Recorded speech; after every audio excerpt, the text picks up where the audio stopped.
Dear student, कैसे हैं आप लोग। आज यूपी पीसीएस की प्रारंभिक परीक्षा थी। मेरे पास पेपर आया एकदम शाम को। उसमें कुल मैथ और रीजनिंग को मिला करके लगभग 35 क्वेश्चन नंबर हमने लिख दिया है। ये हमको सी मिला है, पेपर सी। जब बच्चे पेपर देकर आए तो उन्होंने हमको भेजा, उटपटांग टाइप की फ़ोटो ऊपर नीचे करके आया हुआ है, मिलाने में टाइम लगेगा। तो देखिए उसके क्वेश्चन की प्रकृति क्या है। हमने देखा तो पेपर तो कुछ टफ नहीं लगा, हमको टफ नहीं था, लेकिन अगर आपका प्रैक्टिस कम है तो सवाल फिर कठिन हो जाएंगे, है ना। एक एक करके हम सवाल पढ़ते जाते हैं, सॉल्यूशन देते जाते हैं। अगर आपने पेपर दिया है तो देखिए कैसे कैसे सवाल आ रहे हैं। पहला क्वेश्चन हम देख रहे हैं 36 नंबर। ये ध्यान रखिए, सी का है ये। एक बंदर 12 मीटर ऊंचे चिकने खंभे पर चढ़ता है। पहले मिनट में वह 2 मीटर ऊपर चढ़ता है और अगले मिनट में 1 मीटर नीचे फिसल जाता है। इस तरह वह कितने समय में खंभे के शीर्ष पर पहुंच जाएगा। देखिए 12 मीटर का खंभा है, 12 मीटर का है। 1 मिनट में 2 मीटर चढ़ेगा, अगले मिनट में 1 मीटर फिसलेगा, यानी टाइम बीता 2 मिनट, चढ़ पाया 1 मीटर। तो 1 मिनट में जो चढ़ने की क्षमता उसकी होती है 2 मीटर की, तो यहाँ 2 मीटर पर निशान बना लेते हैं। हल करने का तरीका बता रहा हूँ। अब ये होगा कितना, बचा हुआ 10। तो जब 1 मीटर जाने में उसे 2 मिनट लगता है तो ये 10 मिनट जाने में 20 मिनट लगेगा, और 20 मिनट ये लगेगा, और इसके बाद जो 21वां मिनट होगा, 21वें मिनट में 2 मीटर और ऊपर चढ़ जाएगा, यानी कुल मिलाकर 21 मिनट का समय लगेगा। ये विकल्प बी सही है आपका, विकल्प बी, यानी कि 36वां क्वेश्चन का विकल्प बी सही है। ठीक है, अब चलते हैं अगले सवाल में। 21 मिनट का टाइम लगेगा। लिखा एक आकृति बनाई गई है और पूछा गया है इसमें त्रिभुजों की संख्या बताइए। देखिए एक त्रिभुज बना हुआ है ऐसे, और फिर दूसरा त्रिभुज बना हुआ है ऐसे, इसके बाद फिर ऐसे निशान है, फिर ऐसे निशान है, फिर ऐसे निशान है, और यहाँ पर भी ऐसे, ऐसे और ऐसे। पूछा गया है इस डिजाइन में कुल कितने त्रिभुज आपको दिख रहा है। चलो जल्दी से गिनते हैं। अगर देखा जाए एक तरफ तो 1 है, 2 है, और इसको मिलाकर 3। बोलो 1 2, और इन दोनों को मिला जाए तो 3। तो 3 यहाँ बन गया, 3 यहाँ बन गया, 3 यहाँ बन गया, 9 बन गए, लिख दिया। अब चलो अंदर चलते हैं। 1 2 3 4, 4 और बन गए, 9 4 13। उसके बाद एक बड़ा वाला ये और एक सबसे बड़ा वाला ये, यानी 2 और बन गए। 9 4 13 2 15, 15 त्रिभुज आपके सामने है। इसका विकल्प हो जाएगा डी, यानी 37 नंबर जो सवाल है उसका विकल्प आ गया डी, 15। ठीक है, ABCD की जगह पे हम नंबर लिख दें। चलो कोई बात नहीं, आप तो सवाल देख ही रहे हैं। 37 के बाद में 38, मैं इसको काटते चलता हूं। अब चलो 38 नंबर पढ़ते हैं। लिखा सूची 1 सूची 2 को मिलान कीजिए। सभी मनुष्य मरणशील है, कोई मनुष्य पूर्ण नहीं है, कुछ विद्यार्थी बुद्धिमान है, कुछ किसान धनी है। आपको इसमें बताना है कि सर्वव्यापी निषेधात्मक, अंशव्यापी निषेधात्मक, सर्वव्यापी सकारात्मक, अंशव्यापी सकारात्मक कौन है। जरा सोचिए, अगर मैं यहाँ लिखूं तो जल्दी जल्दी अगर मैं लिखता हूं कि सभी मनुष्य मरणशील है, मरणशील है। बी में है कोई मनुष्य पूर्ण नहीं है। देखो जहां नहीं आ जाता है शब्द वो नकारात्मक में गिना जाता है। सी है कुछ विद्यार्थी बुद्धिमान है, कुछ विद्यार्थी बुद्धिमान है। और डी है कुछ किसान धनी नहीं है, कुछ किसान धनी नहीं है। अब इनके सामने जो विकल्प दिया गया है वो पहला है सर्वव्यापी निषेधात्मक, सर्वव्यापी निषेधात्मक। निषेधात्मक माने नकारात्मक होता है, निषेधात्मक। दूसरा जो दिया गया है अंशव्यापी निषेधात्मक, अंशव्यापी निषेधात्मक। तीसरा है सर्वव्यापी सकारात्मक, सर्वव्यापी सकारात्मक। और चौथा है अंशव्यापी सकारात्मक। ये रीजनिंग का जो है सवाल है सकारात्मक। जब न्याय निगमन आप पढ़ोगे तो आपको ये चीज मिलेगी। अब यहाँ पे जो इनके पास विकल्प है वो इस प्रकार का है A B C D, और यहाँ पे लिखा हुआ है A B C D, 1 3 4 2, मिलान करना 2 4 1 3, फिर 4 1 3 2 और है 3 1 4 2। अब देखो सभी मनुष्य मरणशील है, एकदम साफ साफ सीधी सीधी सर्वव्यापी बात है, यूनिवर्सल बात है।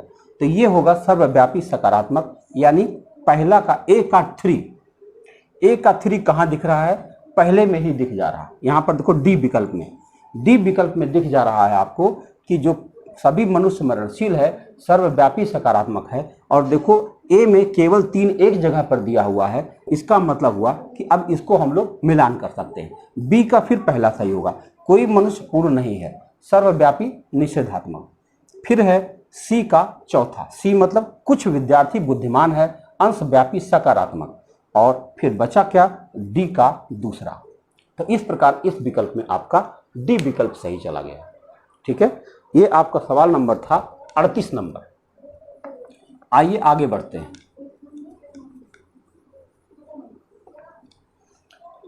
38 के बाद इस पेज में से गायब होगा, अब हमें अगला पेज लेना होगा।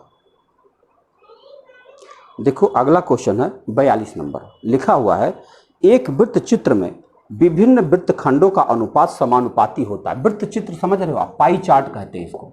तो इसके अंदर देखा होगा आपने, ऐसे ऐसे बनता है, तो इसके कोण के हिसाब से उसकी वैल्यू रखी जाती है। कोण के हिसाब से मान निकाला जाता है कि कोई वैल्यू है उसको 360 डिग्री मान लिया जाता है। जैसे मान लो 1000 रुपया उसकी इनकम है, अब उसने 250 रुपया कहीं खर्चा किया, 380 रुपया कहीं खर्चा किया, तो उसको जो टोटल वैल्यू को 360 डिग्री मान लेते हैं और फिर उसी हिसाब से उसके खर्च को अलग अलग कोणों में विभाजित कर देते हैं। यानी जो इनका समानुपातिक होगा वो होगा वृत्त खंडों के कोणों के आधार पर समानुपाती तय किया जाता है, यानी इसका विकल्प बी हो जाएगा। यानी हम लोग 42 क्वेश्चन तक देख चुके हैं। 42वां क्वेश्चन में आप बताओगे कि एक वृत्त चित्र में विभिन्न वृत्त खंडों का अनुपात समानुपाती होता है, किसके? बी, यानी कि वृत्त खंडों के कोणों के समानुपाती होता है। ठीक है, आगे बढ़ते हैं 43। इसमें खूब ढेर सारी गिनतियां लिख रखी हैं और कह रहा बहुलक बता दीजिए। बहुलक आप खुद देख लो, जो बहुत बार इस्तेमाल हुआ है। मैं गिनती लिख रहा हूँ 10 11 16 17 12 13 13 17 16 16 12 16 10 15 16 10। आप महसूस करिए कि 16 बहुत ज़्यादा बार इस्तेमाल हुआ है। तो देख लीजिए सबसे ज़्यादा 4 बार जो है ये 16 इस्तेमाल हुआ है, इसलिए इसका बहुलक 16 आ जाएगा। ये विकल्प आपका सी हो जाएगा। ये 43 नंबर था। अब चलते 46 नंबर में। 46 नंबर में एक श्रृंखला दी गई है और कहा गया उसे पूरा करिए। ये 60 है, 180 है, 90 है, फिर 270 है, फिर 405 है। देखो कैसा सवाल है ये कैसा सवाल है कि पहले इसका 3 गुना किया गया और फिर आधा किया गया, फिर 3 गुना किया जाएगा और फिर यहाँ खाली स्थान है और यहाँ 405 है। देखो पहले इसका 3 गुना किया गया, गुणा 3, और फिर इसका आधा किया गया 1/2, फिर इसका 3 गुना किया गया और फिर इसका आधा किया जाएगा, कितना हो जाएगा? 135। और 135 जब आ जाएगा तो फिर इसका 3 गुना करोगे तो 135 दिया 405 हो जाएगा। यानी हमारा उत्तर आता है 135, विकल्प डी सही है। ये था 46 नंबर। अब पढ़ते हैं 47 नंबर।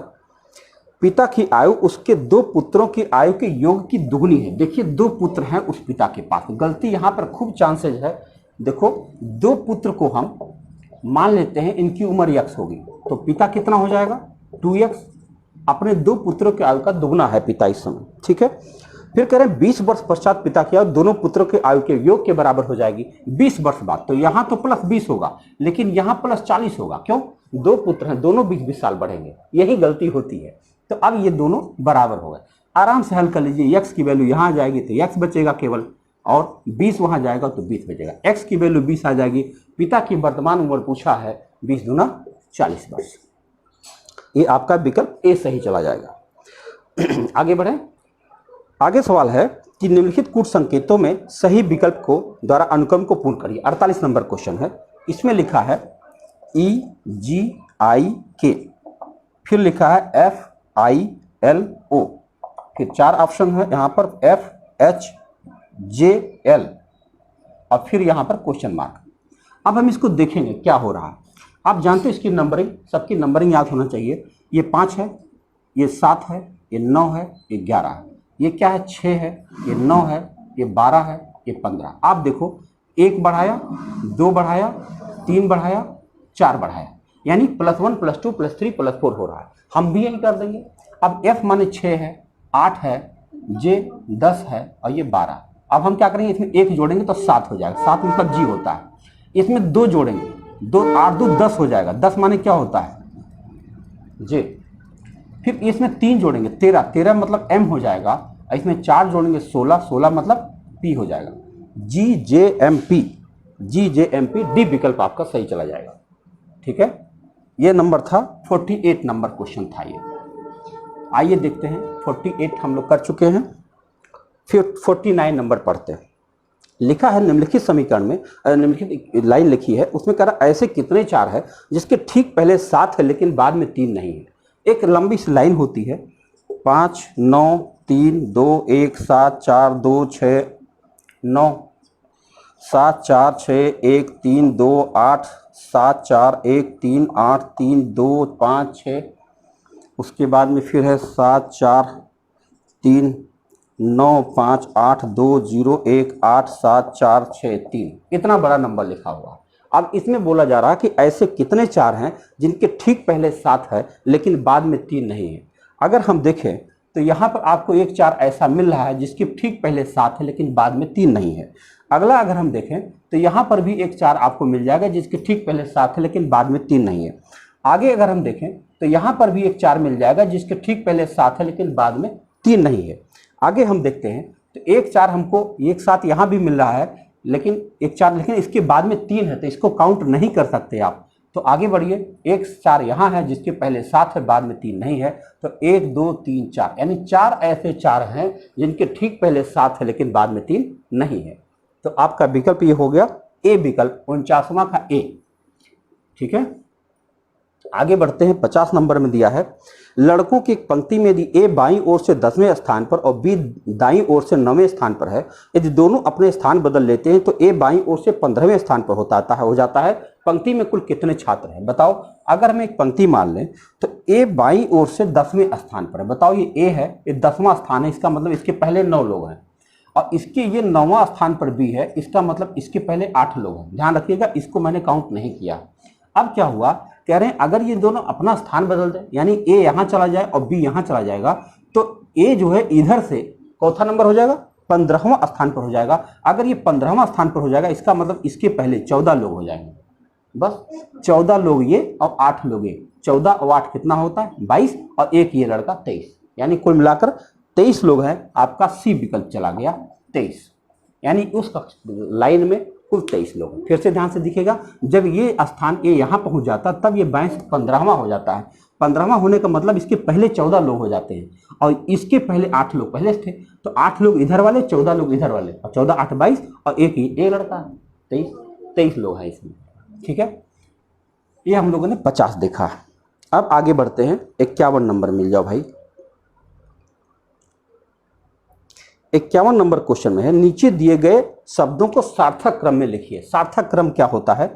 नंबर 1 लिखा है प्रस्तुति, नंबर 2 लिखा है संस्तुति, नंबर 3 लिखा है आगमन, नंबर 4 लिखा है चर्चा, नंबर 5 लिखा है परिचय। अब 4 विकल्प हमारे पास है। ए है 3 5 1 4 2, दूसरा विकल्प है 5 3 4 1 2, तीसरा विकल्प है 3 5 4 2 1, और चौथा विकल्प है 5 3 1 2 4। बताओ सबसे पहले क्या होगा। सबसे पहले कोई आएगा, आगमन, आगमन आएगा, यानी पहले 3 होना चाहिए, यानी हमारा उत्तर इसमें और इसमें हो सकता है। तो इन दोनों को हम अभी हटा देते हैं कि आगमन होगा पहले। अब आगमन होने के बाद क्या होगा, आगमन के बाद में परिचय होगा। भाई आगमन होगा तो परिचय होगा, चलो ये भी सही ये भी सही है, ये दोनों सही चल रहे हैं अभी। ठीक, अब तीसरा नंबर पर क्या होगा, 1 होगा या 4 होगा, प्रस्तुति होगी या चर्चा होगी, यही सोचना है। प्रस्तुति होगी कि चर्चा होगी।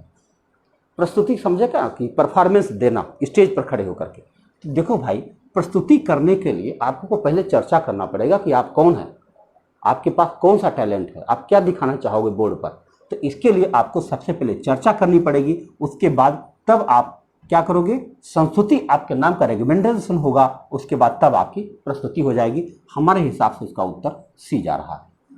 ठीक है, अभी तो बहुत सारे उत्तर आएंगे, उत्तर कुंजी भी आएगी, लेकिन अपने अपने स्वभाव के हिसाब से ऐसे प्रश्नों में अपना जो है क्या कहते हैं, अपना जो तर्क होता है उस पर आधारित क्वेश्चन बन सकते हैं। आइए हम लोगों ने देख लिया 51, अब 52 पढ़ते हैं। लिखा 3 आदमी या 7 औरतें एक काम को 32 दिन में पूरा कर सकते हैं। तो 7 आदमी और 5 औरतें मिलकर इससे के दुगने कार्य को कितना दिनों में पूरा करेंगे। 3 आदमी या 7 औरतें मतलब 3 मैन बराबर 7 औरत हो गया, ये क्लियर हो। तो अब ये लोग क्या कर, अच्छा फिर हमको किससे काम कराना है, 7 आदमी और 5 औरतों से काम कराना। देखो इसमें आदमी को औरत में चेंज करना पड़ेगा या औरत को आदमी में चेंज करना पड़ेगा, तो किसी को किसी में चेंज करना होगा। आओ चलो देख लेते हैं। तो देखो हम ऐसे करते हैं कि मान लो ये औरत हमने लिख दिया और ये क्या है, दिन है, डे है, और ये वर्क मिल लिया, वर्क। देखो 7 औरतें 32 दिन में एक काम कर लेती हैं, एरो लगाने वाला कर रहा हूं। अब की बार काम डबल हो गया, कह रहे दुगना कार्य है। अब कौन करने वाला, ये दोनों लोग मिलकर करने जा रहे हैं, मतलब 7 आदमी को औरत बनाओ बजाओ। देखो 3 आदमी माने 7 औरत होता है, तो 1 आदमी माने क्या हो जाएगा, 1 आदमी बराबर हो जाएगा 7/3 औरत। तो 7 आदमी बराबर क्या हो जाएगा, 7 आदमी बराबर हो जाएगा 7 सत्ते 49/3 आदमी औरत। तो ये हो जाएगा 49/3 औरत, और ये हो जाएगा 5 औरत। 3 पचे 15 प्लस 49 कितना हो जाए भैया, 5 4 15, तो 9 5 14, 1 4 1 5 1 6 64। अब की बार 64/3 औरतें हैं, वो काम को कितना दिन में करेंगे, बस इसी को हल करना। तो आप बताओ ये दिन है, तो दिन का मनुष्य के साथ या किसी भी सजीव के साथ उल्टा संबंध होगा, और दिन का काम के साथ सीधा संबंध होगा। ज़्यादा काम होगा तो ज़्यादा समय लगेगा, कम काम होगा तो कम समय लगेगा। तो x की वैल्यू क्या आ जाएगी, पहले 32 गुणा 2 गुणा 7 अपान 64/3 ऊपर चला जाएगा गुणा 1, और काटा जाए 32 दूना 64 होगा, और 2 2 कैंसिल हो जाएगा, 7 3 21 दिन। हमारे हिसाब से इसका उत्तर आया 21 दिन, और आपका उत्तर आया बी। ठीक है, तो ये है अच्छा खासा सवाल है, वर्क एंड टाइम, बल्कि कह लो कि ये है मिश्र समानुपात का सवाल है ना। तो 21 दिन इसका उत्तर आया। अगला सवाल देखते हैं। अगला सवाल है कि 127 मीटर और 98 मीटर लंबी 2 गाड़ियां विपरीत दिशाओं में क्रमानुसार 35 किलोमीटर प्रति घंटा और 55 किलोमीटर प्रति घंटा की चाल से जा रही है। विपरीत दिशाओं में जा रही है, मतलब एक इधर जा रही है, एक इधर जा रही है। इस है 127 मीटर लंबी है, और ये है 98 मीटर लंबी है। ठीक है, इसकी चाल कितनी है, 35 किलोमीटर प्रति घंटा, और इसकी चाल कितनी है, 55 किलोमीटर प्रति घंटा। आप जानते हो कि विपरीत दिशाओं में क्या होता है, उनकी चाल प्लस हो जाती है, यानी सापेक्ष चाल प्लस हो जाएगी। कह रहे मिलने के बाद वो एक दूसरे को कितना समय में पार कर जाएंगे। तो पहले चलो दूरी लिखा जाए, कुल दूरी कितना हो जाएगा, 127 प्लस 98 जोड़ा जाए, 7 8 15 1 10 2 12 1 और 2 225 मीटर की दूरी है। और चाल क्या होगी भैया, 5 5 10 1 5 3 8 1 90 की चाल होगी। अब 90 को गुणे 5/18 तो करना ही पड़ेगा, क्योंकि मीटर पर सेकंड बनाना पड़ेगा। 18 5 90 25 हो जाएगा, 25 9 225, 9 सेकंड का टाइम लगेगा। कितना लगेगा, 9 सेकंड। सी विकल्प आपका सही जा रहा। तो अच्छे खासे सवाल पूछे गए आपसे।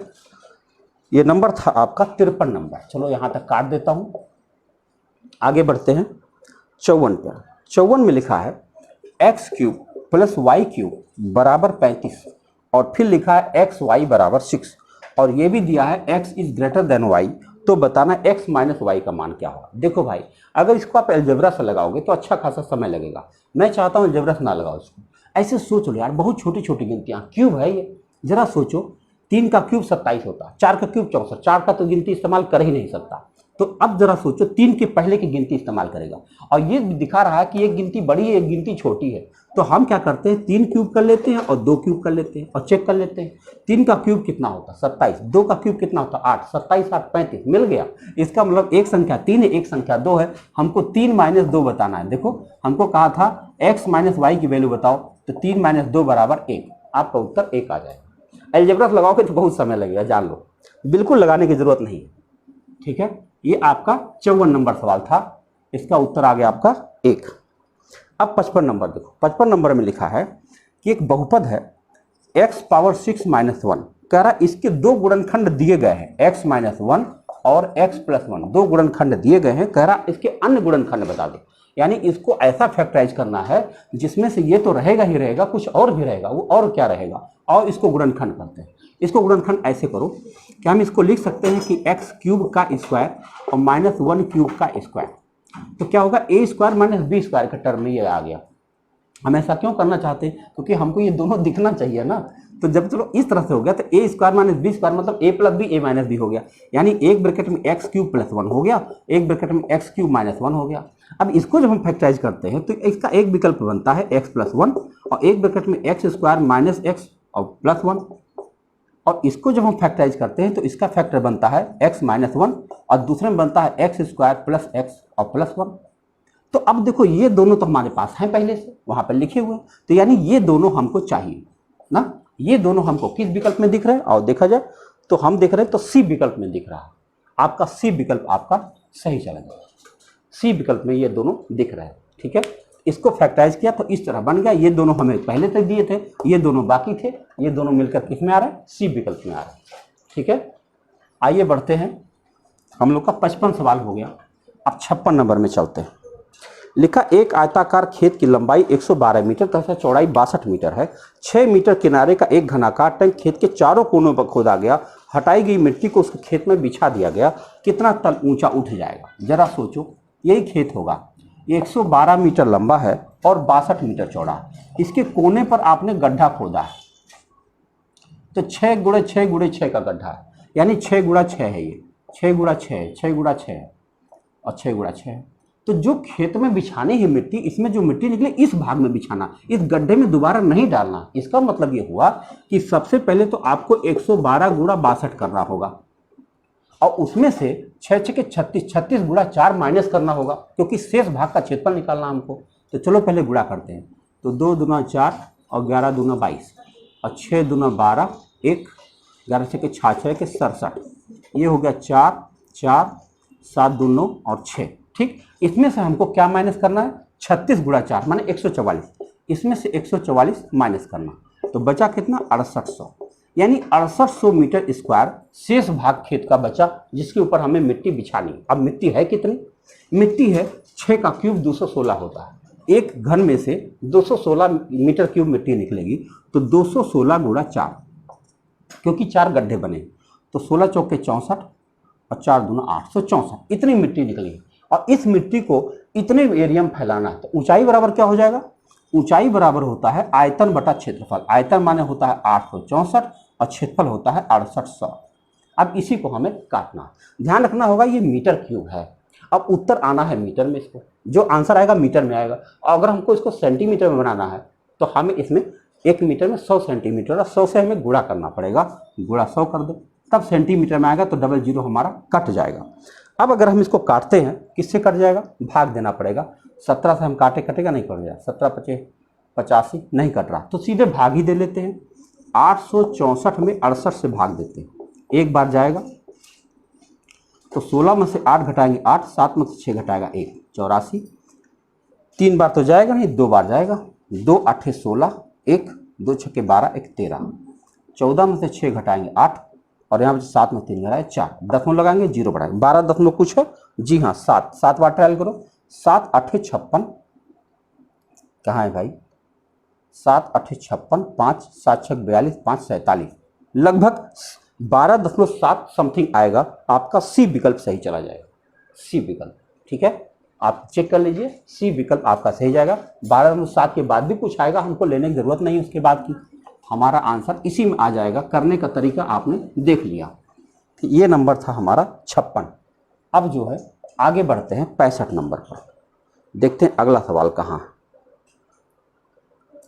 65 नंबर सवाल हमारे पास आ रहा है, लिखा हुआ है इसमें कि किसी परीक्षा में उत्तीर्ण हुए लोगों में स्मिता का ऊपर से स्थान 16वां है। अच्छा, पास हुए लोगों का हिसाब दे रहा है, ऊपर से स्थान जो 16वां है, इसका मतलब इसके पहले 15 लोग हैं, ये स्मिता है, स्मिता, ये मान लो ऐसे लोग हैं, ऊपर से स्थान 16वां। ठीक है, तथा नीचे से 29वां स्थान है, इसका मतलब इसके पहले 28 लोग हैं, तो ये तो पास हुए लोग हैं। तो पास हुए लोग कितने हो गए, चलो जोड़ लिया जाए। तो 8 5 13, 2 1 3 1 4 43 और एक स्मिता है 44, यानी 44 लोग तो पास हुए। ठीक है, अब क्या करें, 6 लोगों ने एग्जाम ही छोड़ दिया था और 5 लोग फेल हो गए थे, यानी 6 5 11 लोगों को अभी और जोड़ना होगा इसमें। अगर हम 11 इसमें और जोड़ दें तो क्या होगा, कुल कितने छात्र थे, तो आपका आ जाएगा उत्तर 55 छात्र थे। आपका डी विकल्प सही चला जाएगा, 55 छात्र थे। ठीक है, आगे बढ़ते हैं। 66 नंबर, 66 नंबर सवाल इसमें पूछा गया है कि रवि ने पूरब की ओर चलना शुरू किया, 1 किलोमीटर चलने के बाद वो दक्षिण मुड़ गया। देखो यहाँ से चलो पूरब की ओर 1 किलोमीटर चला, 1 किलोमीटर चला, फिर दक्षिण मुड़ गया, दक्षिण मुड़ करके 5 किलोमीटर गया। देखो यहाँ 5 किलोमीटर गया, फिर क्या हुआ, वह पुनः पूरब की ओर मुड़ा और 2 किलोमीटर गया। देखो 2 किलोमीटर गया, यहाँ तक गया। उसके बाद वह अंतिम बार मुड़ता है उत्तर की तरफ और 9 किलोमीटर चला जाता है। ये 9 किलोमीटर यहाँ पहुँच गया। अब बताना है कि वह प्रारंभिक स्थान से कितने दूरी पर है, तो हमें ये दूरी बतानी है। भाई मेरे ये 2 है, अगर हम इसको यहाँ से मिला दें तो टोटल 3 हो जाएगा कि नहीं, 3, और ये पूरा 9 है और ये 5 है, तो ये कितना हो जाएगा, 4 हो जाएगा। एक ऐसा त्रिभुज हमारे पास मिल रहा है जिसमें ये 3 है, ये 4 है, तो बताओ पाइथागोरस से ये 5 होगा कि नहीं होगा, अकॉर्डिंग टू पाइथागोरस है। 3 स्क्वायर प्लस 4 स्क्वायर 25 हो जाएगा, 25 का वर्गमूल 5, यानी वो अपने प्रारंभिक स्थान से 5 किलोमीटर दूरी पर है। ये आपका नंबर था 66 नंबर। अब पढ़ते हैं 67। कौन सा रेखाचित्र शरीर कान मुंह को सही संबंध दर्शाता है। शरीर कान मुंह, देखो एक चित्र ऐसे दिया है, एक चित्र ऐसे दिया है, एक चित्र ऐसे दिया है और एक चित्र ऐसे दिया। शरीर कान मुंह, देखो मुंह का मतलब क्या होता है, मुंह को अंग्रेजी में हम माउथ लिखा, माउथ का मतलब सिर्फ इतनी की बात कर रहा है, ऐसे हम लोग इसको पूरे को मुंह बोलते हैं लेकिन मुंह खाली माउथ होता है, तो इसका मतलब हुआ कि ये तो हो नहीं सकता। हम ऐसा नहीं कह सकते कि कान जो है मुंह में है और मुंह जो है शरीर में है ना, ऐसा हो नहीं सकता। ये भी नहीं हो सकता, फिर ये हो सकता। देखो शरीर एक बड़ा हिस्सा हो गया और मुंह और कान उसके 2 ऑर्गन, तो आपका ये विकल्प कौन सा, सी विकल्प सही चला जाएगा। ठीक है, ये आपका था 67 नंबर सवाल। आप चलते हैं 68 नंबर, देखते हैं क्या है, इसको काटते चलें। 68 नंबर में लिखा है 4 पुरुष ABCD और 4 महिलाएं WXYZ एक मेज के चारों ओर एक दूसरे की तरफ मुंह करके बैठे हैं। यदि कोई भी 2 पुरुष अथवा महिला साथ साथ नहीं बैठे हैं तो क्या है, इसको चित्र बना दिया जाए। आओ एक डायग्राम बनाते हैं। ऐसे 8 निशान पहले बना लेते हैं। ठीक है, इसमें क्या है, W जो है B के दाहिने तरफ बैठी है, मान लो W यहाँ बैठी है तो B के दाहिने तरफ बैठी है, चलो ठीक। फिर क्या कहा, Y X के सामने बैठी है, Y X के सामने बैठी, X के सामने Y बैठी है। ठीक है, अब क्या है, Y X के सामने बैठी है तथा A के बाईं तरफ बैठी है, A के बाईं तरफ Y है, तो A कहाँ होगा, यहाँ होगा, इसी के बाईं तरफ Y हो जाएगी ना। चलो ठीक है, फिर कह रहे हैं C जो है Z के दाहिनी तरफ बैठी है। अब C जो है Z के दाहिनी तरफ बैठी है, तो अगर C यहाँ बैठा दो तो Z यहाँ बैठ गए। अब कौन बचा, A B C D बचा। अब आप देख लो ABCD 4 आदमी थे, तो A के बाद में B के बाद में C के बाद में D, कोई भी 2 लड़के या 2 लड़कियां साथ में नहीं बैठे हैं। आपका सिस्टम ये बन गया, दिखाई पड़ा क्लियर। अब कह रहे हैं D के अगल बगल कौन है, भाई D के बगल कौन कौन है, Y और W है, Y है और W है। आपका कौन सा विकल्प आ गया, A विकल्प। A विकल्प में आप देखेंगे तो W और Y दिख जाए। बहुत अच्छा सवाल था, अच्छे से बैठा देना है बस। ये आपका था 68। अब चलते 69 नंबर में लिखा, किसी निश्चित कूट भाषा में 15789 को लिखा गया है XTZAL। ठीक है, फिर लिखा गया है NPSU, यानी कि 2346 को लिखा गया है NPSU, और फिर कह रहा है कि बताओ 23549 को क्या कहा गया। ध्यान रखिएगा, रीजनिंग में आपने पढ़ा होगा, जब कभी 2 जानकारी देकर तीसरी जानकारी पूछा जाता है तो उसकी नंबरिंग इसी में से देख कर लिख लिया जाता है। चलो देखा जाए, 2 का मतलब क्या है, देखो 2 यहाँ है तो 2 मतलब N हुआ। फिर चलो 3 मतलब क्या, 3 मतलब P हुआ। फिर चलो 5 मतलब क्या, 5 यहाँ, 5 का मतलब क्या हुआ, T हुआ। फिर क्या है, 4 है, 4 का मतलब यहाँ क्या हुआ, S हुआ। फिर 9 है, 9 का मतलब क्या हुआ, L हुआ। NPTSL आपका D ऑप्शन सही है, D।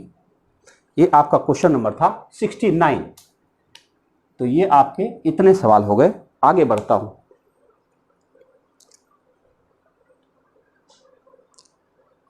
सिक्सटी नाइन के बाद में कहाँ चले भाई? अरे 57 कहाँ बच गया? हमने तो यहाँ 57 लिखा ही नहीं था। चलो 57 यहाँ कहीं नहीं लिखा है, 56 तक हम लोगों ने देख लिया था। 57, 58 दो क्वेश्चन और भी हैं, वो भी देख लिया जाए। हम यही लिख देते हैं 57 और 58, दो सवाल और है, ये कर लिया जाए तब आगे बढ़ते हैं। 57 में लिखा है किसी धातु के ठोस गोले की त्रिज्या 3 सेंटीमीटर है, इससे 4 मिलीमीटर व्यास का कितना लंबा तार खींचा जा सकता है?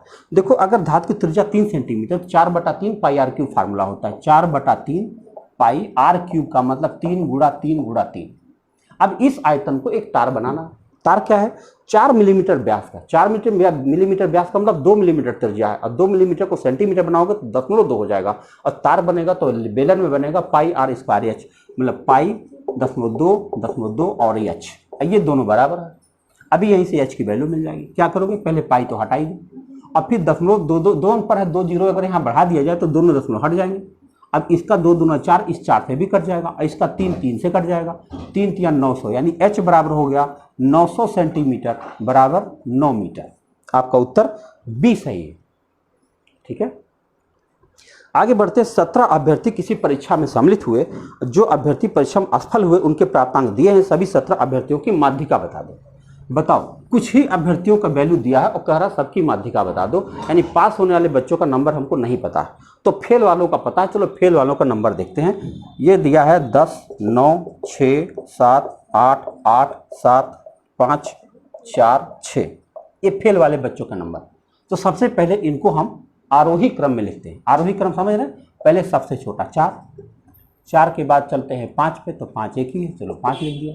फिर 6, चलो तो 6 2 बार दिख रहा, 6 2 बार लिख दिया। देखो 4 काट दिया, 5 काट दिया और 6 काट दिया। उसके बाद क्या बचा? 7 2 बार है, फिर 8 2 बार है, तो 7 कट गया, 8 कट गया, फिर 9 10। चेक कर लो कितने हुए? 1 2 3 4 5 6 7 8 9 10। 1 2 3 4 5 6 7 8 9 10। ठीक है, यानी कुल मिला के 17 बच्चे थे, जिसमें 10 का हिसाब हमारे पास है। जो 7 बचे होंगे वो इससे ज़्यादा ही नंबर पाए होंगे। अरे भैया फेल वाले बच्चे ही हैं, तो पास वाले तो 10 से ज़्यादा ही नंबर पाए होंगे ना, तो उनको तो उधर लिखना, यानी आरोही क्रम में हम लिखेंगे। तो हमको करना क्या होता है? बीच वाला नंबर। 17 एक विषम संख्या है, आप जानते हो। 17 + 1/2वां पद हमारा उत्तर होना चाहिए। 18/2 मतलब 9वां उत्तर हमारा चाहिए। तो 9वां पद कहाँ मिलेगा? 1 2 3 4 5 6 7 8 9, 9वां पद ये है, यानी हमारी माध्यिका आ जाएगी 9। 9 का मतलब सी बराबर 9 आ रहा। ठीक है, पास होने वाले बच्चों को नंबर नहीं दिया है तब भी माध्यिका निकाली जा सकती है, क्योंकि माध्यिका बीच वाला नंबर होता है। जो पास वाले बच्चे होंगे इससे तो ज़्यादा जरूर ही पाए होंगे। आइए आगे बढ़ते हैं। तो 58 के बाद आपने देख लिया, 58 तक हम लोग निकाल लिया। अब चलते हैं 70 नंबर क्वेश्चन में, देखते हैं 70 नंबर में क्या लिखा हुआ है। 70 नंबर में क्या है कि एक डिजाइन बनी हुई है, एक आकृति है, खाली स्थान भरने के लिए बना हुआ है। तो देखिए ऐसे ही एक ग्राफ बना हुआ है। देखिए 3 खाने हैं इसके अंदर, और ये 4 लाइन, 1 2 3 4। इसमें कुछ नंबर लिखा है 04 02 01 21। फिर यहाँ लिखा है 05 03 08 और 98। यहाँ लिखा है 06 07 03 और क्वेश्चन मार्क। क्वेश्चन पूछा गया इस जगह पे क्या होना चाहिए। अब हमको इसे पढ़ करके एक अंदाज़ा लगाना होगा कि आखिर कौन सी सीरीज चल रही, क्या हो रहा है, कि आखिर इस जगह पे क्या हो जाएगा। चेक करो कि आखिर इन लोगों का क्या किया जाए कि हमारा 21 बन जाए। तो हम देखें अगर ध्यान से, तो हम देख पा रहे हैं कि अगर इन तीनों का स्क्वायर करके जोड़ा जाए तो ये चौथी संख्या बन जा रही है। देखो 4 का स्क्वायर 16, 16 इसका स्क्वायर 4, 16 4 20, 1 21, यानी इन तीनों के स्क्वायर को जोड़ा जाएगा तब 21 बन जाएगा। ऐसे 5 × 5 = 25 और 25 और 9 34, और 34 में 64 जोड़ा जाए, 34 + 64 जोड़ा जाए तो 4 4 8 6 3 9 98 बन गया। इसका मतलब हुआ कि इसमें भी इन सब के स्क्वायर को जोड़ना है। तो 6 का स्क्वायर 36 होगा, 7 का स्क्वायर 49 होगा और 3 का स्क्वायर 9 होगा। इनको जोड़ा जाए तो 9 9 18, 18 और 6 24, 2 4 6 3 9 94 आना चाहिए। 94 आपका ए विकल्प हो रहा है। ए विकल्प आपका 94 आ रहा है, यही आपका उत्तर है। ये था नंबर 70। अब चलते हैं आगे, 78 नंबर क्वेश्चन है, देखते हैं 78 नंबर में क्या दिया हुआ है। 78 नंबर में एक डिजाइन वहाँ भी बनाई गई है और वहाँ डिजाइन के बारे में पूछा गया है कि इसका उत्तर क्या होना चाहिए। एक त्रिभुज जैसी रचना है, ऐसे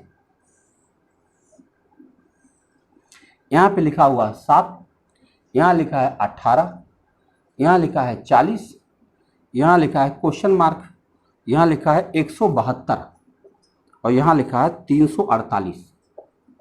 पूछा गया इस क्वेश्चन मार्क में क्या होना चाहिए, यानी ये जो नंबरिंग लिखी जा रही है इसका कोई खास क्रम होगा, उसी क्रम से बदलते हुए यहाँ पर संख्या आनी चाहिए। आओ चेक किया जाए। 7 से आगे बढ़ते हैं तो 7 दूनी 14, 4 18, यानी दुगना करके 4 जोड़ दिया। 18 दूनी 36, 4 40, फिर दुगना करके 4 जोड़ दिया। वाह, तो मतलब मिल गया। इसका मतलब हुआ कि अगर यहाँ से बढ़ोगे तो गुणा 2 प्लस 4, यहाँ से यहाँ बढ़ोगे तो क्या होगा, गुणा 2 प्लस 4। अब आपको फिर यही करना पड़ेगा, गुणा 2 प्लस 4, 40 दूना 80, 4 84, यानी हमारा उत्तर क्या बन गया, 84। अब हम चेक करेंगे कि जो हम कर रहे हैं वो आगे भी जारी है या नहीं जारी है। तो चलो देखते हैं 84 दूना क्या होगा। यहाँ चले तो गुणा 2 प्लस 4 करना पड़ेगा, तो 84 2 चौके 8, 2 अठे 16, 168 प्लस 4 172। Very good. अब यहाँ से आगे बढ़ते हैं तो फिर गुणा 2 प्लस 4 होना चाहिए, 172 गुणा 2, तो 2 दूना 4, 17 दूनी 34, 344 में 4 मिलाओगे 348। एकदम हमारा उत्तर सही जा रहा है, 84। ठीक है, बहुत अच्छा सवाल है। ये था 78 नंबर। आगे बढ़ते हैं 79 नंबर क्वेश्चन में। देखो क्या लिखा हुआ है। लिखा ए जो है बी की बहन है। ए जो है ये बी की बहन है। बहन का मतलब माइनस चिन्ह लगा दे रहा हूँ क्योंकि फीमेल के लिए, और मेल के लिए प्लस। बी के जेंडर के बारे में कहा नहीं गया, इसलिए सोचना ही नहीं है। फिर कह रहा है सी बी की माँ है, तो बी की माँ है तो ऊपर जाएगी, ये सी है, माँ है। ठीक है, उसके बाद कह रहे हैं डी सी का पिता है, इसका भी पिता डी है, डी मतलब प्लस, अच्छी बात है। अब कह रहे हैं ई डी की माँ है, ई जो है डी की माँ है। बाप रे, इसके ऊपर भी जा रहे हैं, ये माँ है, मतलब 1 2 3 4 4 पीढ़ियों का सवाल है। बहुत सही है। फिर सवाल पूछा ए का डी से क्या संबंध, ए का डी से क्या संबंध। मतलब ये हुआ कि इनके लड़की की लड़की है, ये लड़की की लड़की क्या होती है, दादा दादी पोती बेटी, पोती। आपका उत्तर हो जाएगा पोती। विकल्प है आपका बी, बी विकल्प सही जा रहा। फिर लिखा है 1 से 100 तक की सभी संख्याएं लिखें, तो आप कितनी बार 3 लिखेंगे। ध्यान से देखिए, 3 आप 20 बार लिखेंगे। 1 से 100 तक की गिनती अगर आप लिखते हैं तो वहाँ पर 0 जो है 11 बार आता है और 1 जो है 21 बार आता है। बाकी 2 से लेकर के और 9 तक की सभी संख्याएं 20 बार आती हैं। याद रखिएगा, किसी और परीक्षा में काम आएगा। 0 11 बार इस्तेमाल होता है, 1 21 बार इस्तेमाल होता है और 2 से लेकर 9 तक की बाकी संख्याएं 20-20 बार इस्तेमाल होती हैं। तो अब बताओ 3 कितनी बार इस्तेमाल होगा, 20 बार। ये आपका उत्तर आ गया, ए विकल्प सही है। 80 नंबर सवाल था ये। ठीक, अब बढ़ते हैं 81। 81 नंबर में क्या लिखा है, रमा सोनम से उम्र में बड़ी है। रमा सोनम से बड़ी है। अगर बड़ी है तो रमा को हम आर लिख दे, यहां लिखते हैं आर। सोनम से बड़ी है, सोनम। ठीक है, रमा सोनम से बड़ी है। फिर कह रहा पूनम रमा से बड़ी है, पूनम रमा से बड़ी है। अच्छा बताओ, पूनम अगर रमा से बड़ी है तो और उधर जाएगी, ये पूनम है, पूनम। ठीक है, अब तीसरा, ये पहला कथन था, ये दूसरा कथन है। अब तीसरा कथन लिखा है सोनम पूनम से बड़ी है। सोनम पूनम से बड़ी, ये तो गलत बात है भाई। सोनम तो जब रमा से भी छोटी है तो पूनम से बड़ी कहाँ से हो जाएगी। अब पढ़ते हैं आगे क्या लिखा। यदि पहले 2 कथन सत्य है, वेरी गुड, यही 2 कथन सत्य है, मतलब तीसरा कथन सत्य नहीं है, अच्छी बात है। तो पहले 2 कथन, तो तीसरा कथन क्या है, तीसरा असत्य है मेरे भाई, एग्जैक्टली असत्य है, यानी इसका सी विकल्प सही चला जाएगा। तीसरा कथन असत्य है। क्यों असत्य है, सोनम जब रमा से भी छोटी है तो पूनम से बड़ी कैसे हो सकती है। ठीक है, ये आपका हो गया, कौन सा नंबर था ये, 81 नंबर। अब चलते हैं 82 नंबर, देखते हैं क्या लिखा है। 82 नंबर में लिखा है विषम युग्म चुनिए। विषम युग्म क्या है, देखो आयतन लिखा हुआ है और यहाँ लिखा है लीटर, फिर लिखा है दबाव, दबाव, और यहाँ लिखा है बैरोमीटर, फिर लिखा है लंबाई, फिर यहाँ लिखा है लंबाई के लिए मीटर, और फिर यहाँ लिखा अवरोध, अवरोध को लिखा है ओम। इसमें अलग क्या है? अवरोध का मतलब रेजिस्टेंस होता है। देखो इसका मात्रक लिखा हुआ है, देखो रेजिस्टेंस का मात्रक ओम होता है, आप जानते हैं फिजिक्स का मामला है। लंबाई का मात्रक मीटर है, प्रेशर दबाव का मात्रक बैरोमीटर है, प्रेशर ही है ना, हाँ बैरोमीटर है। तो आयतन का मात्रक लीटर क्यों नहीं है? दरअसल आयतन जो होता है वो आयतन जो आयतन मतलब द्रव वाला आयतन होता है उसको आप लीटर से नापते हैं। आयतन को आप यूनिट क्यूब कह सकते हैं, मीटर क्यूब। ये है आयतन का जो है जो मात्रक होना चाहिए वो मीटर क्यूब है। ऐसे क्षेत्रफल का मात्रक है मीटर स्क्वायर, ठीक है, वो ठीक है, उसको बाद में हम लीटर में कन्वर्ट करते हैं, वो अलग मुद्दा है। लेकिन जो मात्रक एसआई यूनिट में दिया गया है उस हिसाब से आपका उत्तर होना चाहिए। इसमें गलत कहाँ है? आयतन लीटर नहीं होना चाहिए, ठीक है। तो ये आपका पहला विकल्प हो जाता है, ठीक। अब चलते हैं 83 नंबर। 83 नंबर में लिखा है 3, 2, 6, 8, 18, 40 और अगला संख्या। तो कह रहे हैं अगली संख्या क्या होनी चाहिए? देखो 3 दूना 6, दरअसल ये दो सीरीज चल रही, 3 दूना 6, 6 3 18, देखो गुणा 3 गुणा 2 गुणा 3। अब 18 चौके 72 यहाँ होगा, बोलो 72 विकल्प में? हाँ है, देख रहे हो। अगर यहाँ देखो 3 दूने 6, 6 3 18, 18 चौक 72, मैंने दुगुना तिगुना 4 गुना होता जा रहा। और ये चलो ये क्या है? 4 गुणा 4 हो रहा, ये क्या हो रहा? गुणा 5 हो रहा है। अगर अगली संख्या होती तो गुणा हम 6 कर दिए होते, ठीक है। तो आपका उत्तर कितना आ गया? 72। ये आपका सी विकल्प सही जा रहा, ठीक है, 72। 82 नंबर में आपका सी विकल्प सही गया। अब चलते हैं आगे। 83 नंबर देखा जाए क्या है। 83 हो गया, 84 मुझे क्यों दिख रहा भाई? 83 कहाँ गया? हाँ 83 ही था भैया, अब 84 मिलेगा, सही है। आइए 84 नंबर क्वेश्चन है। एक दुकानदार किसी वस्तु को उसके क्रय मूल्य से 20% अधिक अंकित करता है। वह अंकित मूल्य पर कुछ छूट दे देता है और 8% का लाभ कमाता है। मतलब मान लो कि अगर कोई चीज़ 100 का है तो वो 120 रुपया छाप देता है। अब वस्तु बिकती कितने में? 108 में, तभी तो 8% का लाभ कमाएगा। यानी 12 रुपया छूट दिया, तो 12 रुपया 120 में क्या परसेंट होता है? 12/120 गुणा 100, तो कितना आ गया? 12 दाई में 120, 10%। यानी उसने कितना छूट दिया? 10%। ये आपका उत्तर क्या बन गया? बी विकल्प सही है, 10% आपका छूट मिला है। ये था 84 नंबर। तो हम काटते चले, यहाँ तक कट गया है। अब केवल बचे हैं इतने सवाल, आगे बढ़ते हैं। 85 नंबर में लिखा है यदि प्लस को डिवीजन समझा जाए, अच्छा माइनस को गुणा समझा जाए, गुणा को प्लस समझा जाए और डिवीजन को माइनस समझा जाए, तब एक इक्वेशन उसका मान बताना है। तो पहले उसकी वैल्यू लिख लेते हैं 6। अब देखो यहाँ पे फोटो आई है, डिवाइडेड बाई 10 -4 गुणा 12 और प्लस 6, ये लिखा हुआ। तो हम क्या करेंगे? इसका सिंबल बदलेंगे। सिंबल बदलेंगे तो डिवीजन की जगह हम माइनस लिखेंगे, तो 6 - 10 हो जाएगा। माइनस की जगह गुणा करेंगे तो 4 हो जाएगा, गुणा की जगह प्लस करेंगे तो 12 हो जाएगा और प्लस की जगह भाग करेंगे तो 6 हो जाएगा। बस इसी का मान बताना। तो सबसे पहले आपको भाग देना है, 6 दूनी 12, 2 उत्तर आएगा। और फिर हमको इसको गुणा करना चाहिए, 40 हो जाएगा। यानी अब फाइनली आपके पास क्या है? 6 - 40 + 2। अब बताओ, इसका तो उत्तर ही निगेटिव बन रहा है। बिल्कुल बनेगा, 6 2 8, 8 प्लस है 40 माइनस है, तो कितना हो जाएगा? -32। -32 आपका ए विकल्प सही जा रहा है।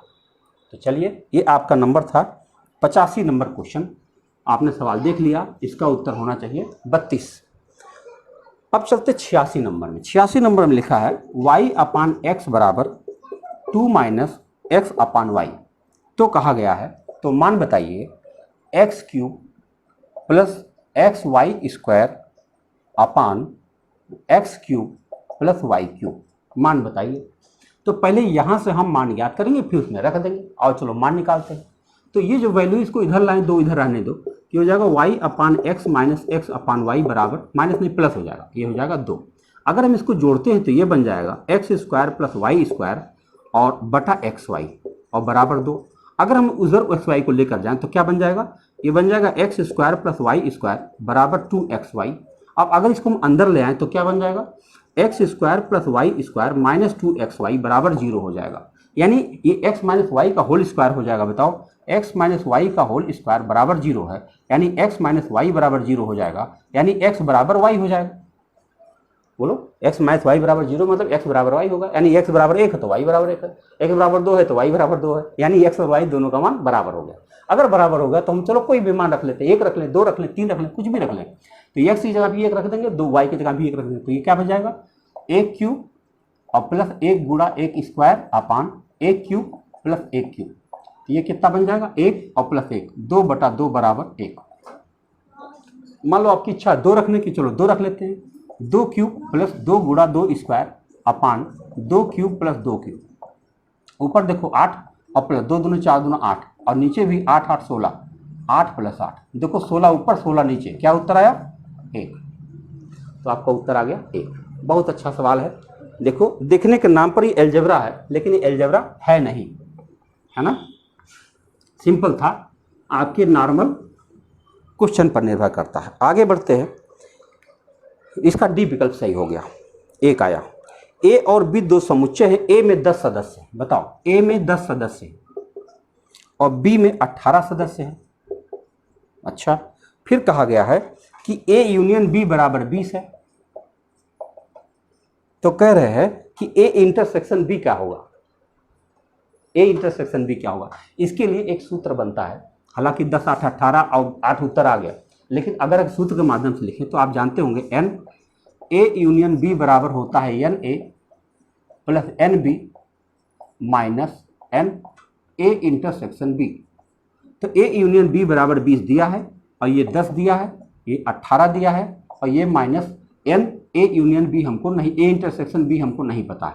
अब क्या होगा, इस माइनस वैल्यू को हम इधर लाएंगे और 20 को उधर लेकर जाएंगे, तो क्या हो जाएगा एन ए इंटरसेक्शन बी बराबर हो जाएगा 28 माइनस 20 बराबर 8। यानी जो इंटरसेक्शन पूछा गया है एन ए इंटरसेक्शन बी बराबर हो जाएगा 8। तो ये तो हमने लगा के दिखाया है, बाकी लगाने की कोई ज़रूरत नहीं है। ये 10 8 18 है और दोनों मिलकर 20 है, 18 और 10 28, 28 और वो 20 है, इसका मतलब 8 चीज़ें ऐसी हैं जो कॉमन है। ठीक है, ये आपका विकल्प हो गया। एक क्वेश्चन हो गया 87 नंबर, 87 नंबर सॉल्व हो गया। अब आपके पास 3 सवाल अभी और बचे हैं। 88 नंबर देखते हैं, किसी समचतुर्भुज के विकर्ण 32 तथा 24 उसका परिमाप बता दो। समचतुर्भुज क्या होता है, रोम्बस कहते हैं इसको, रोम्बस ऐसे होता है। देखो ये विकर्ण है, इसके विकर्ण समद्विभाजक होते हैं और यहाँ समकोण त्रिभुज बनता है। तो अगर ये 32 है तो ये 16 होगा यहाँ से यहाँ तक, और ये 24 है तो यहाँ से यहाँ तक 12 होगा। तो 12 और 16 होगा तो ये कितना होगा, अकॉर्डिंग टू पाइथागोरस 16 स्क्वायर कितना होता है 256 और 12 स्क्वायर होता है 144। जोड़ोगे तो आएगा 400, 400 का वर्गमूल 20, यानी भुजा इसकी आ गई 20 और परिमाप कितना होगा 20 चौके 80, 20 गुणा 4 बराबर 80, परिमाप हो जाएगा 80 सेंटीमीटर। आपका डी विकल्प सही है। ठीक है, ये नंबर था 88 नंबर क्वेश्चन। अब चलते हैं 89 नंबर में। क्या लिखा है, दो चर y एवं x इस प्रकार संबंधित है कि y बराबर 5x + 4। अब फिर कह रहा है x का समांतर माध्य 10 है। x की वैल्यू श्रीमान जी 10 आप रखोगे तो क्या हो जाएगा 5 गुणा 10 + 4 यानी 50 4 54। y का मान कितना आ जाएगा 54। बी विकल्प आपका सही है। ये आपका नंबर था 89। अब आते हैं आप आखिरी क्वेश्चन में। आखिरी क्वेश्चन है 90। प्रथम 20 धनात्मक सम संख्याओं का माध्य बताओ। प्रथम 20 धनात्मक सम संख्याएं क्या होंगी, 2 4 6 ... 40। ये प्रथम 20 सम धनात्मक संख्याएं हैं। तो इनका जो औसत निकाला जाता है माध्य निकालने के लिए एक तरीका हमने बताया था। अगर सवाल एपी में दिया जाए तो उसका माध्य बनता है पहला पद प्लस अंतिम पद बटा 2, यानी पहला पद 2 है, अंतिम पद 40 से बटा 2 यानी 42 बटा 2, इसका मतलब 21। आपका आंसर आ गया 21। तो इस प्रकार आपने देखा कुल 37 क्वेश्चन पूछे गए थे। 37 क्वेश्चन एक वैल्यू रखता है। अगर एक पेपर के अंदर 37 क्वेश्चन मैथ और रीजनिंग के आ जाए तो एक ज़बरदस्त सवाल बनता है। तो ठीक है, मेरे हिसाब से मैंने हल दे दिया। आप लोग अपना उत्तर मिला लीजिएगा, जैसा होगा फिर हमें बताइएगा। बहुत बहुत धन्यवाद।